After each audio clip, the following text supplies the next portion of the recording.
Hello everyone. After discussing interference in thin films of uniform thickness, today we are going to discuss interference in thin films of non-uniform thickness, which is also known as wedge-shaped film. So here you can see you have this particular thin film. OX, that is the upper part of that thin film, and OY is the lower part. If you have a thin film of uniform thickness, then T will be same everywhere. But now in this particular case, the thickness of this thin film is different at different points. For example, at this point O, the thickness is 0. And when you are moving away from this point of contact, then the thickness of this thin film that is increasing with the increase in distance from this point of contact. So this is a thin film of non-uniform thickness. Now again you have a monochromatic source of light here. So S is the monochromatic source of light.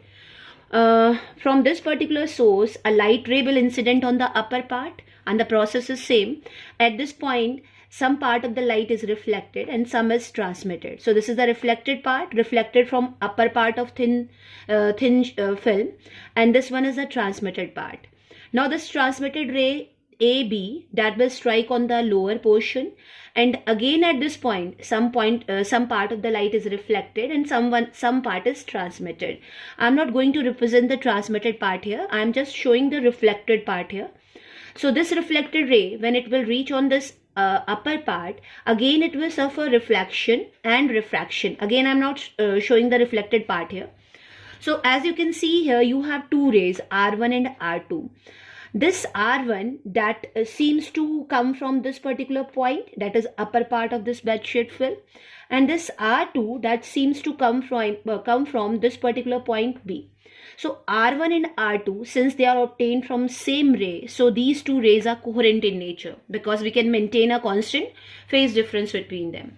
Now this angle theta, which is known as angle of inclination or angle of wedge, this theta is very small. So when theta is small, these rays are very close to each other. And when they are close to each other, they will get superimposed and you will get an interference pattern. Again, that interference pattern where you will get maxima, where you will get minima, that will be decided by part difference between R1 and R2. And if you want to find the part difference, again the process is same. Draw a normal from C on line R1. So when you will draw this normal, then D is the foot of that normal.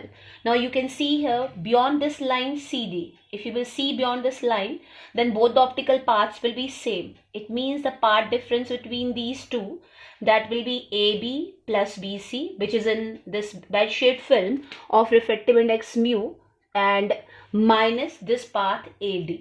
So when you will write the effective part difference, that will be mu times AB plus BC. Why we are writing mu times AB plus BC? That is just similar to the thin film of uniform thickness. Because this AB and BC is in medium, so you have to convert it into air.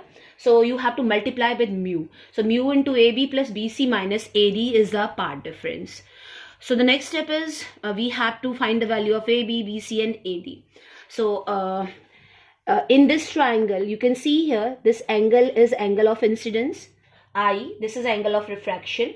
So this angle will also be I. So this will be 90 minus I. So here you have this angle 90. This is 90 minus I. So this angle is I. So from this triangle, you can find the value of sine I, which will be AD upon AC.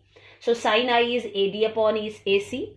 And in order to find sine R, what we are doing, we are going to plot a normal from C on line AB. So when you will draw a normal from C on line AB, then this E is the foot of that normal. Now this angle is R.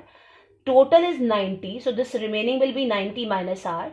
This is also 90 because we have drawn a normal here. So this one is 90. This is 90 minus R. So the remaining is R. So this angle is R.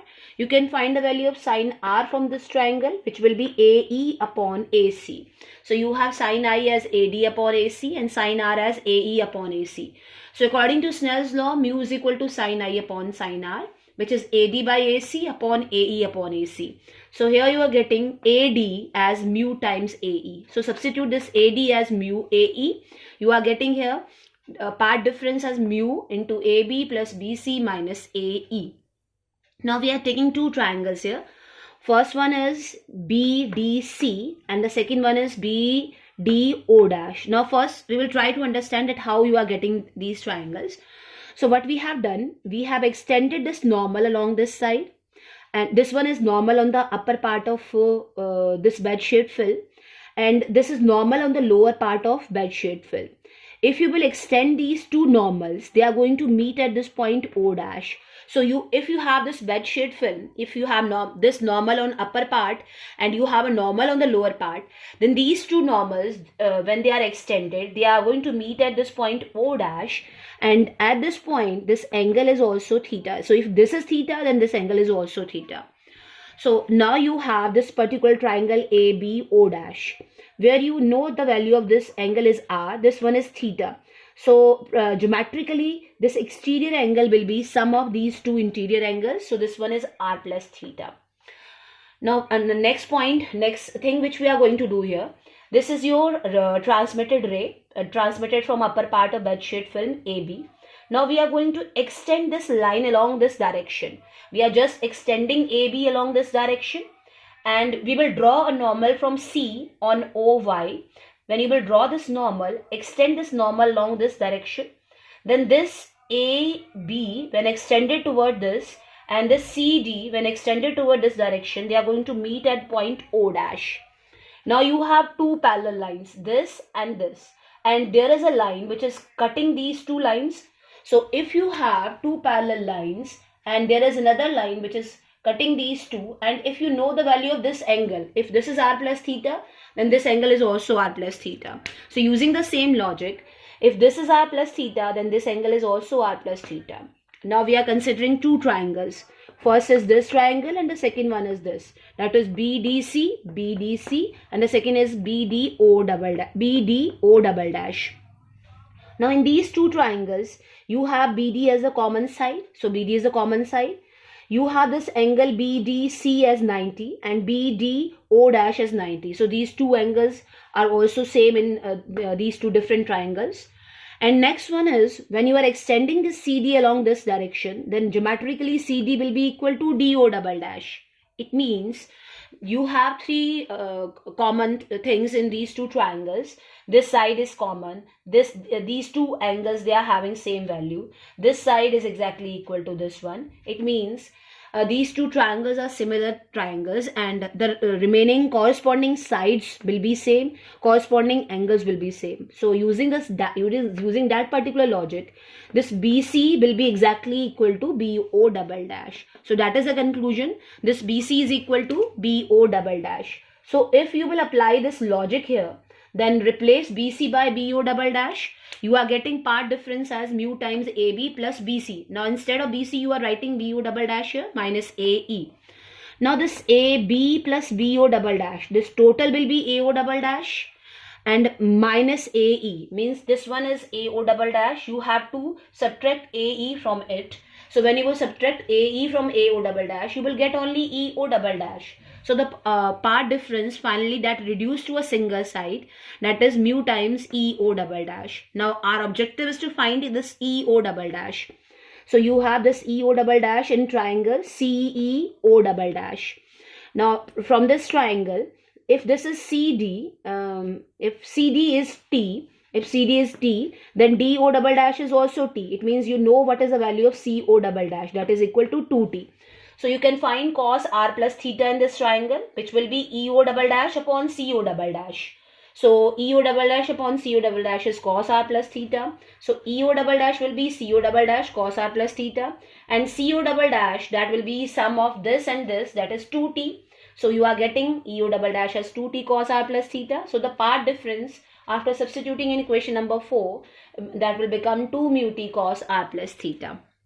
But as you can see here, this side R1, that is reflected from upper part of this bedsheet film, which is having a refractive index mu, which is greater than air. It means R1 is reflected from a denser medium. So whenever a light ray is reflected from a denser medium, there will be an additional phase change of lambda by 2. So the effective part difference according to Stokes treatment is 2 mu T cos R plus theta plus minus lambda by 2. Now using this condition, you can find the condition of maxima, which is 2 mu t cos r theta equals to 2n plus minus 1 lambda by 2, and the condition of minima will become 2 mu t cos r plus theta equal to n lambda.